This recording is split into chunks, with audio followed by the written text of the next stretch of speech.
அத்தியாயம் 29. சக்தி அதிர்வது உணர்ந்து விலகி நின்ற சாந்ததுரை. நோ நோ சக்தி மேடம். திரும்ப அன்னைக்கு மாதிரி அடிச்சு சாம்பில் காட்டிராதீங்க. இது நாம இவ்வளவு நேரம் சண்டை போடாம பேசினோமே அதுக்கான ஒரு ஸ்பெஷல் மொமெண்டோ. வேற ஒண்ணும் கிடையாது. வாங்க சின்ன வாக் போயிட்டு வருவோம். சத்யா எடுத்து எடுத்து கொடுத்தாங்கன்னு தோசையை கணக்கே பார்க்காம சாப்பிட்டேன். நடக்காம தூங்க முடியாது. பழைய நினைவு உதட்டில் புன்னகையை மலர செய்ய தன் கையில் இருந்த மார்க்கரை மூடி போர்டில் வைத்துவிட்டு சாந்ததுரையுடன் சக்தியும் நடந்தாள். சாந்ததுரை அவனின் மருத்துவ வாழ்க்கையில் சந்தித்த வினோத மனிதர்களைப் பற்றி சக்தியிடம் பகிர்ந்தான். சுவாரஸ்யமான தகவல்களை அவன் பகிர்ந்ததால் கேட்பதற்கு சக்திக்கு போரடிக்கவில்லை. மீண்டும் அவளின் அறைக்கு இருவரும் ஒன்றாக வந்து சேர்ந்தபோது பல வருடங்களுக்குப் பின் அவளின் மனம் முதல் முறையாக லேசாகி இருப்பதாக உணர்ந்தாள். திரும்ப வைட் போர்ட்ல எழுதப் போறீங்களா சக்தி என்றான் சாந்ததுரை. ஆமாம் எஸ்டி. ஏதோ ஒரு விஷயம் என்ன நாக் செய்துட்டே இருக்கு. அது என்னன்னு கண்டுபிடிக்காம எனக்கு தூக்கமே வராது என்றாள் சக்தி நெற்றியை விரலால் தேய்த்து கொண்டே. யோசிக்கும் நேரங்களில் அவள் அவ்வப்போது செய்யும் அந்த மேனரிசத்தை விழிகளால் பார்த்து ரசித்தவன். நீங்க வெரி இன்ட்ரெஸ்டிங் கேரக்டர் சக்தி. தெரியாத விஷயம் தெரியாததா இருக்கிற வரைக்கும் தான் சுவாரஸ்யமே. உங்க அன்னோன் எக்ஸை சீக்கிரம் கண்டுபிடிக்க குட் லாக். குட் நைட் என்றான். குட் நைட் எஸ்டி. அதிசயமாக உதட்டில் வந்திருந்த புன்னகையுடன் வைட் போர்டில் பார்வையை பதித்தாள் சக்தி. தெரியாத விஷயம் தெரியாததா இருக்கிற வரைக்கும் தான் சுவாரஸ்யமே. சாந்ததுரை சொல்லி சென்றது அவளின் மூளை செல்களை விழித்திழ வைத்தது. அவளை தொல்லை செய்து கொண்டிருந்த விஷயம் என்ன என்பது அவளுக்கு புரிந்தது. ஆனால் எப்படி? கேள்விக்கு பதில் கிடைக்காமலே தன் மொபைலை எடுத்து அவளுக்கு பரிச்சயமான பிரைவேட் டிடெக்டிவ் நண்பன் ஒருவனை அழைத்தாள் சக்தி. சத்யா, இது காடு. எல்லா இடத்திலேயும் மொபைல் சிக்னல் கிடைக்காது. இந்த வாக்கி டாக்கி கையில வச்சுக்கோ. இதோட ரேஞ்ச் உள்ளே தான் நான் இருப்பேன். தனியா போறது உனக்கு ஓகேவா? தீவிரமான முகத்துடன் பேசினாள் சக்தி. ஹேய், உனக்கு என்ன ஆச்சு? முகத்தை ஏன் இப்படி வச்சிருக்க? டாக்டர் நான் கொடுத்த கீழ தப்பா எதையாவது செஞ்சு மாட்டிக்கிட்டாரா? சத்யா சாந்ததுரை பற்றி பேசவும் சக்தியின் முகம் இளகியது. சத்யாவின் கண்களில் சுவாரஸ்யம் எட்டி பார்ப்பது தெரிந்தவுடன் வந்த வேலையை கவனிங்க பாஸ் என பேச்சை மாற்றினாள் சக்தி. சத்யா சக்தியுடன் அந்த எஸ்டேட்டில் வேலை செய்யும் 8 ஆட்களும் இருந்தார்கள். சக்தி அவர்களிடம் என்ன தேட வேண்டும் என்ற விபரத்தை மேலோட்டமாக விளக்கினாள். எதையாவது கண்டுபிடித்தால் உடனே மற்றவர்க்கு தெரிவிக்க வேண்டும். மொபைல் சிக்னல் இல்லை என்றால் விபரம் பகிர ஒரு விசிலையும் வாக்கி டாக்கியையும் அனைவருக்கும் கொடுத்தாள். ஒவ்வொருவரையும் 2 பேர் கொண்ட 4 குழுக்களாக பிரித்து அவர்கள் செல்ல வேண்டிய திசையை குறிப்பிட்டு அனுப்பினாள். கடைசியாக சக்தியும் சத்யாவும் ஒன்றாக கிளம்பினார்கள். ஒன்னா போகலாம். டென்ஸ் ஏரியா வந்த பிறகு தனியா பிரிஞ்சு தேடலாம் என்றாள் சக்தி. ரைட் சக்தி. ஆனால் எனக்கு ஒரு விஷயம் புரியலை. எப்படி இந்த இடத்தை போலீஸ் சீல் வைக்காம இருக்காங்க என்றாள் சத்யா கேள்வியுடன். இது கிரைம் சீன் கிடையாதே சத்யா. எதுக்கு சீல் வைக்க போறாங்க?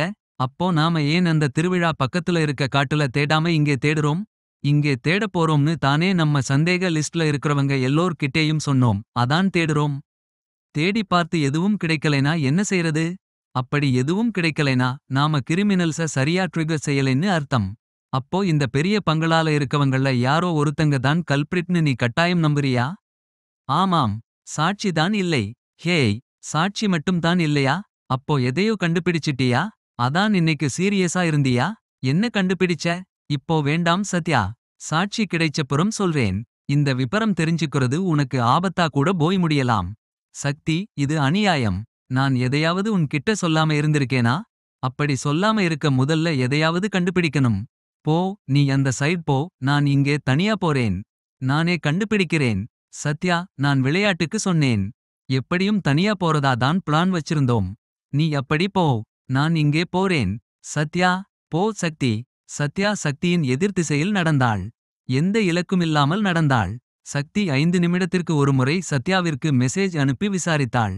சத்யாவிற்கு சக்தியின் இந்த ஓவர் புரொடெக்டிவ் பக்கம் ஆச்சரியமாக இருந்தது. தென்றல்வாணனும் கூட அப்படித்தான். ஒருவேளை போலீஸ்காரர்கள் இப்படித்தான் இருப்பார்களோ? யோசனையுடன் எதையும் கவனிக்காமல் நடந்தவளின் காலில் எதுவோ மோதியது. சத்யா என்ன என்று பார்க்கும் முன்பே கிர்ன் கிர்ன் என்ற சத்தம் வந்தது. சத்யா சுவாரஸ்யத்துடன் சத்தம் வந்த இடத்தை உற்று பார்த்தாள். ஒரு துப்பாக்கி முனை அவளை குறிபார்த்து கொண்டிருந்தது. அடர்த்தியான மரங்களால் சூழப்பட்டிருந்ததால் அங்கே வெளிச்சம் அதிகம் இல்லை. என்ன செய்கிறாள் என்றே புரியாமல் பயத்தில் 2 அடி பின்னே எடுத்து வைத்தாள் சத்யா. அந்த துப்பாக்கி பதிந்து இருந்த சிறிய கருப்பு உருவமும் அவளை தொடர்ந்து முன்னே வந்தது. சக்தி சொன்ன ட்ரோனின் டிஸ்கிரிப்ஷன் சத்யாவிற்கு நினைவில் இருந்தது. இது தானா அது? அப்படி என்றால் சக்தியின் சந்தேகம் சரிதானா? சத்யாவை தொடர்ந்து யோசிக்க விடாமல் கிர்ன் கிர்ன் கிர்ன் என்று மீண்டும் சத்தம் போட்டு இலைகளை சிலுப்பிக் கொண்டு மெல்ல பறந்து சத்யாவை நோக்கி வந்தது அது. சத்யா யோசனையை விட்டு விட்டு திரும்பி வேகமாக நடந்தாள். கிர்ன் எனும் சத்தம் பக்கத்தில் கேட்கவும் ஓடத் தொடங்கினாள். அவ்வப்போது திரும்பி பார்த்தாள். அது பொறுமையாக சத்யாவை நோக்கி மெல்ல வந்து கொண்டிருந்தது. சக்தி சக்தி. முடிந்த அளவு சத்தமாக குரல் கொடுத்து கொண்டு ஓடினாள்.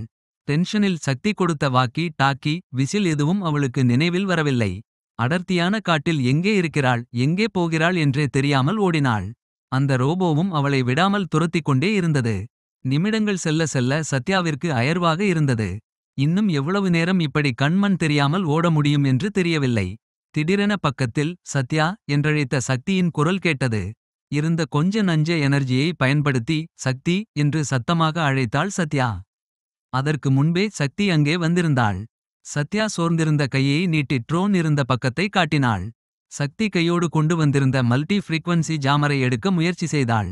அதை அவள் எடுக்கும் முன்பே அந்த ட்ரோன் திடீரென உயிரற்று விழுவது போல கீழே விழுந்தது.